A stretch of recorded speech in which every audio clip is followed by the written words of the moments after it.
Bulletin మరో breaking news చూస్తున్నాం. Assembly ఎన్నికల్లో ఓటమితో షాక్లో ఉన్న కేసీఆర్ లోక్సభ ఎన్నికల్లో కొత్త ప్లాన్ వేస్తున్నారు. పొత్తుల కోసం ప్రయత్నాలు మొదలుపెట్టారు బీఆర్ఎస్ నేతలు. బీఎస్పీ రాష్ట్ర అధ్యక్షుడు ఆర్ఎస్ ప్రవీణ్ కుమార్తో కేటీఆర్, హరీష్ రావు చర్చలు జరుపుతున్నట్లు సమాచారం. పొత్తు పెట్టుకుంటే నాగర్ కర్నూలు టికెట్ ఇస్తామంటూ ఆఫర్ చేయగా మాయావతితో మాట్లాడి చెబుతానని ఆర్ఎస్ ప్రవీణ్ కుమార్ చెప్పారు.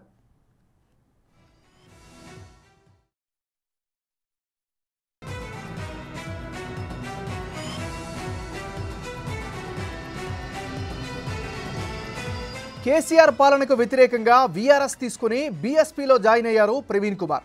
అసెంబ్లీ ఎన్నికల్లో కేసీఆర్కి వ్యతిరేకంగా ప్రచారం చేశారు. అయితే బీఆర్ఎస్తో పొత్తుపై అన్ని వదంతులే అంటుంది బీఎస్పీ చెబుతోంది.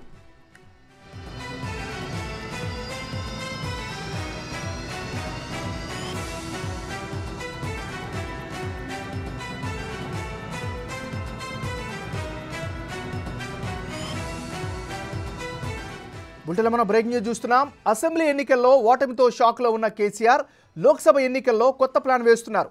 పొత్తుల కోసం ప్రయత్నాలు మొదలుపెట్టారు బీఆర్ఎస్ నేతలు. బీఎస్పీ రాష్ట్ర అధ్యక్షుడు ఆర్ఎస్ ప్రవీణ్ కుమార్తో కేటీఆర్, హరీష్ రావు చర్చలు జరుపుతున్నట్లు సమాచారం. పొత్తు పెట్టుకుంటే నాగర్ కర్నూలు టికెట్ ఇస్తామంటూ ఆఫర్ చేయగా మాయావతితో మాట్లాడి చెబుతారని ఆర్ఎస్ ప్రవీణ్ కుమార్ చెప్పారు.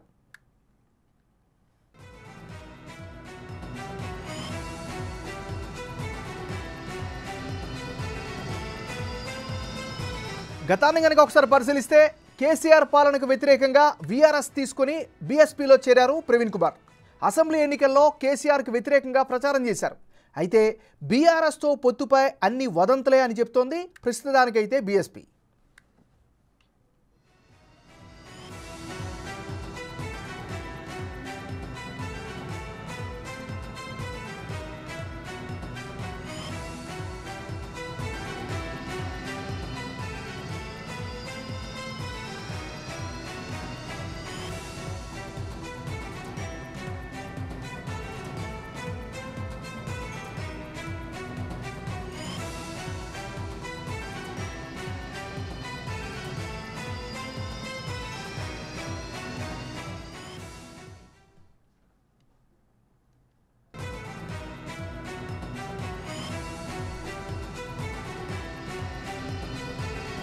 బులెటిన్లో మనం బ్రేకింగ్ న్యూస్ చూస్తున్నాం.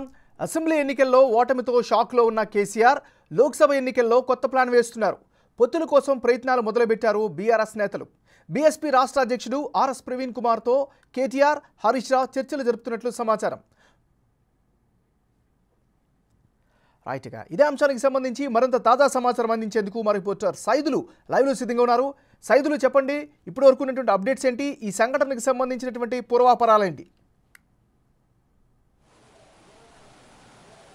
ఎస్ ఏమన్నారు, కొద్దిసేపటి క్రితమే బంజారాహిల్స్లో నందినగర్లో కేసీఆర్ నివాసంలో బహుజన్ సమాజ్ పార్టీ రాష్ట్ర అధ్యక్షుడు ఆర్ఎస్ ప్రవీణ్ కుమార్ భేటీ అయ్యారు. అయితే లోక్సభ ఎన్నికల్లో పొత్తు పెట్టుకునేందుకు ఈ భేటీ ప్రాధాన్యత సంతరించుకుందని చెప్పవచ్చు. ఎందుకంటే గత మన శాసనసభ ఎన్నికల్లో బీఆర్ఎస్ పార్టీ ఓటమి తర్వాత కేసీఆర్ వ్యూహం మార్చారు, పొత్తులకి సై అంటున్నారు. దానిలో భాగంగానే బీఎస్పీ తోటి పొత్తు పెట్టుకునేందుకు రంగం సిద్ధం చేస్తున్నట్టు కూడా మనకు తెలుస్తుంది. అయితే ఆర్ఎస్ ప్రవీణ్ కుమార్ పొత్తు పెట్టుకుంటే మాత్రం ఖచ్చితంగా నాగర్ కర్నూలు నుంచి తనకు పోటీ చేసేందుకు అవకాశం ఇస్తారని చెప్పేసి కూడా జోరుగా చర్చ జరుగుతుంది. అయితే వాస్తవంగా నిన్నటి నుంచే ఈ పొత్తుల అంశానికి సంబంధించి వార్తలు వస్తున్నప్పటికీ కూడా ఈ రోజు ఉదయం ఆర్ఎస్ ప్రవీణ్ కుమార్ ట్వీట్ చేశారు, ఈ ఉదంతాలను నమ్మొద్దని చెప్పేసి అన్నారు. కానీ ఆ ట్వీట్ చేసిన 2-3 గంటల వ్యవధిలోనే ఇటు బంజారాహిల్స్లో ఉన్నటువంటి నందినగర్ లో కేసీఆర్ నివాసంలో కేసీఆర్ తోటి భేటీ అయ్యారు ఆర్ఎస్ ప్రవీణ్ కుమార్. అతనితో పాటుగా ఇటు బీఆర్ఎస్ నుంచి ఇటు బీఆర్ఎస్ వర్కింగ్ ప్రెసిడెంట్ కేటీఆర్, అదేవిధంగా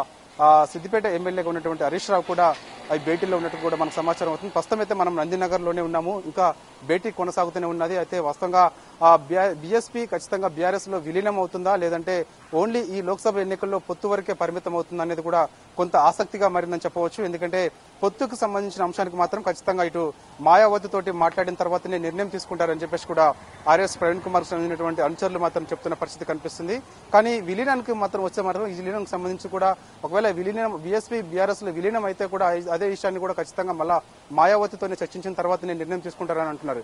ఏదేమైనప్పటికీ కూడా నాగర్ కర్నూలు నుంచి ఖచ్చితంగా ఈసారి లోక్సభ అభ్యర్థిగా అటు అంటే పొత్తులో అంశానికి సంబంధించి ఇటు బీఎస్పీ అటు బీఆర్ఎస్ కి పొత్తులో అభ్యర్థిగా ఆర్ఎస్ ప్రవీణ్ కుమార్ పోటీ చేస్తారా, లేకపోతే విలీనం అయిన తర్వాత ఖచ్చితంగా ఇటు బీఆర్ఎస్ అభ్యర్థిగా ఆర్ఎస్ ప్రవీణ్ కుమార్ ని బరిలో దించుతారనేది కూడా కొంత ఆసక్తిగా నెలకొందని చెప్పవచ్చు. అయితే ప్రస్తుతం మనం చూస్తున్నాం కొద్దిసేపటి క్రితమే ఇది మన పొత్తులకు సంబంధించిన అంశం అయితే లోపల చర్చ జరుగుతున్నప్పటికీ కూడా ఇది ముగిసినట్టుగా కూడా మనకు సమాచారం ఉంటుంది. ప్రస్తుతం ఆర్ఎస్ ప్రవీణ్ కుమార్ అంటే ఇక్కడ నుంచి నేరుగా ఈ అంశానికి సంబంధించి ఇప్పటికే బయటకు వచ్చిన తర్వాత నేరుగా ఆర్ఎస్ ప్రవీణ్ కుమార్ తోటి మాట్లాడించే ప్రయత్నం ఖచ్చితంగా చేద్దాము. ఎందుకంటే నిన్న నుంచి వార్తలు వస్తున్న నేపథ్యంలో తను ఈ వదంతులను నమ్మొద్దని చెప్పేసి ట్వీట్ చేసినప్పటికీ కూడా వెంటనే 2-3 గంటల వ్యవధిలోనే తను ఇక్కడ నందినగర్కి వచ్చి కేసీఆర్ తో భేటీ అయ్యారు. ఆల్రెడీ ఆ విజువల్స్ కూడా దాదాపుగా బయటకు వచ్చేసాయి. సో ఖచ్చితంగా ఇక పొత్తు ఉంటుందని చెప్పేసి కూడా జోరుగా ప్రచారం అయితే కొనసాగుతుంది. ఏదేమైనప్పటికీ ఇటు ఆ కేసీఆర్ మాత్రము మన జరిగిన శాసనసభ ఎన్నికల్లో ఓటమి తర్వాత తన వ్యూహాన్ని పూర్తిగా మార్చారు. మరోవైపు ఇప్పటికే సిట్టింగ్ ఎమ్మెల్యేలు, సిట్టింగ్ ఎంపీలు వీళ్ళందరూ కూడా బీఆర్ఎస్ పార్టీని వీడిపోతున్న నేపథ్యంలో ఇక ఇప్పటికే మొత్తం తెలంగాణ రాష్ట్రంలో 17 లోక్సభ స్థానాలకు సంబంధించి ఒక 4 మాత్రమే అభ్యర్థులు, 4 సీట్లలో మాత్రమే కేసీఆర్ అభ్యర్థులను ప్రకటన చేశారు.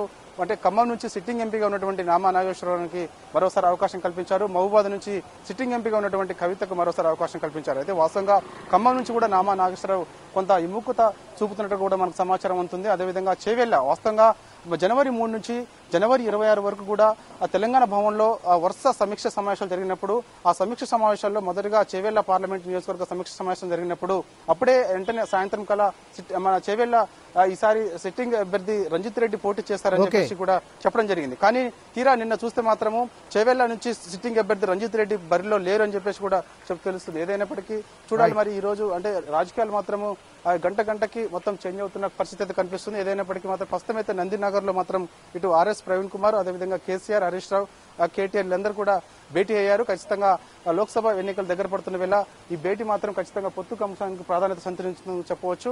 సో చూడాలి మరి బయటకు వచ్చిన తర్వాత ఓన్లీ ఈ లోక్సభ ఎన్నికలకు సంబంధించి పొత్తు ఉంటుందా, లేదంటే ఖచ్చితంగా పార్టీకి సంబంధించి ఇప్పటికే బీఎస్పీ కూడా ఖచ్చితంగా బీఆర్ఎస్ లో విలీనం అవుతుందని చెప్పేసి కూడా ఆ వార్తలు వస్తున్న నేపథ్యంలో సో విలీనం అవుతుందా అనేది కూడా మనకు తెలియాల్సింది. ప్రస్తుతం అయితే ఏమన్నారు లోపల మాత్రమైతే చర్చలు జరుగుతున్నాయి. ఒకవేళ చర్చలు మాత్రము ఒకవేళ సఫలమైతే మాత్రం ఖచ్చితంగా ఆర్ఎస్ ప్రవీణ్ కుమార్ నాగర్ కర్నూలు నుంచి పోటీలో ఉంటారని చెప్పేసి కూడా వార్తలు వస్తున్నాయి. Thank you Saidulu.